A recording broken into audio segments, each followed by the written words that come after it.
They say the longest journeys in life are not measured in miles, but in the steps you take towards something you can never undo. The morning after I agreed to Tade's request, the world looked different to me. The sun rose, the birds sang, and the Ibadan streets bustled as usual. But to me, everything felt mute, dull, like I was watching my life from behind a glass wall.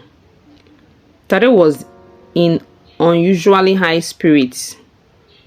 He hummed to himself while making tea, kissed me on the cheek, and told me Chief Oyediran had already set the meeting. Tomorrow night, he said, as casually as if he were telling me the time of our next church service. That day moved painfully slow. I sat in my shop in Dube, staring at the Ankara fabrics, unable to sew. My apprentice, Shade, asked if I was feeling sick. I smiled weakly and told her I just had a headache. How could I tell her I was about to trade my dignity for money? When I got home that evening, Tade was already dressed in a crisp white shirt and navy trousers. Let's go, he said. Where? I asked. To see Chief. He wants to meet you first. Don't worry, nothing will happen tonight. We drove in silence, the streets of Mokola and Bodija glowing under dim street lights. My heart pounded with every turn of the steering wheel.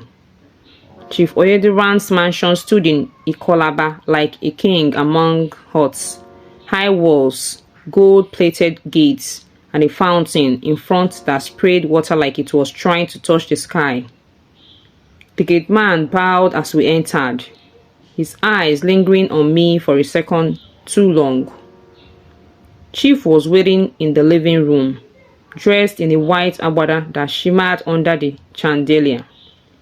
His face was dark and heavy, but his smile was like a trap. Ah, Adebimpe, he said, his voice deep and smooth. You're even more beautiful than Tade described. I forced a polite smile, murmuring a greeting. We sat. Chief offered us drinks. Chapman for me, whiskey for Tade.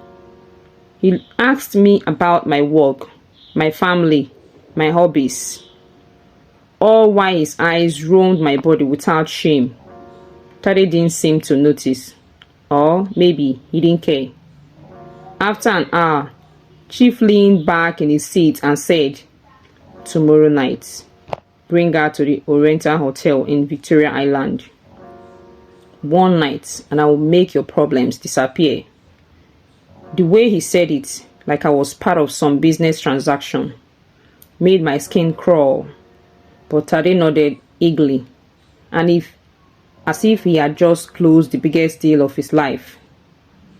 That night, I lay awake again, staring into the darkness. I thought about backing out. I thought about running. But where would I go? My family couldn't take me in without questions. And Tade was all I had. The next day felt like a funeral. I went through the motions, cooking, cleaning, sewing, but inside, I was already burying the woman I used to be. By evening, I was dressed in a simple but elegant red gown. I had tied my gele neatly, dabbed on light makeup, and put on my most neutral perfume. I didn't want to smell inviting. I didn't want to feel beautiful. Tade drove us to Lagos. The journey was long and silent, the road lit only by occasional passing car. My hand stayed clasped in my lap, my nails digging into my skin.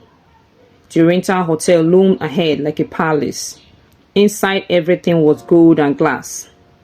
Polished floors, the scent of fresh flowers in the air.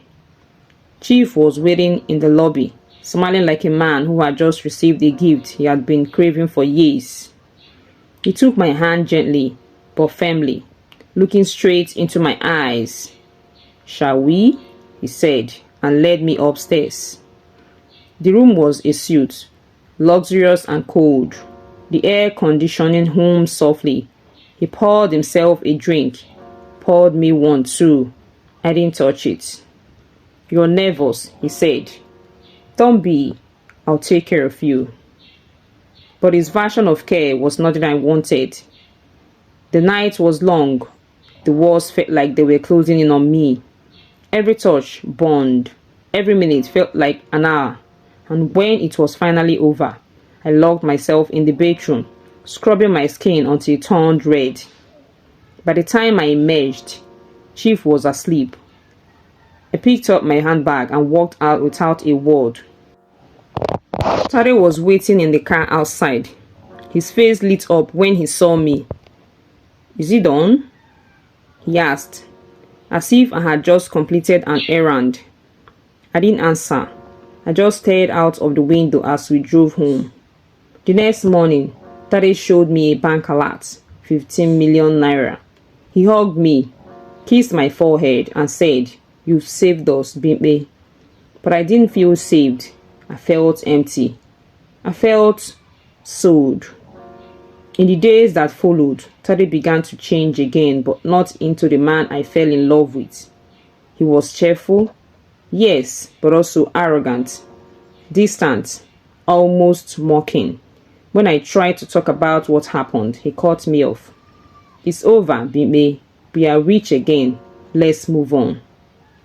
But I couldn't move on. The nights haunted me. I would wake up sweating, hearing Chief's voice in my dreams. Then, one morning, I felt sick. Nausea gripped me out of nowhere. I thought it was food poisoning until I missed my period. The test confirmed it. I was pregnant. I told Tade, expecting shock, confusion, maybe even fear. But instead, he smiled. A slow, sly smile. "Good," he said. "This is exactly what I hoped for." My heart skipped a beat. "What? What do you mean, Tade?" He looked at me, his eyes cold. "Bimpe, you're about to make us richer than you can imagine." Thank you for watching.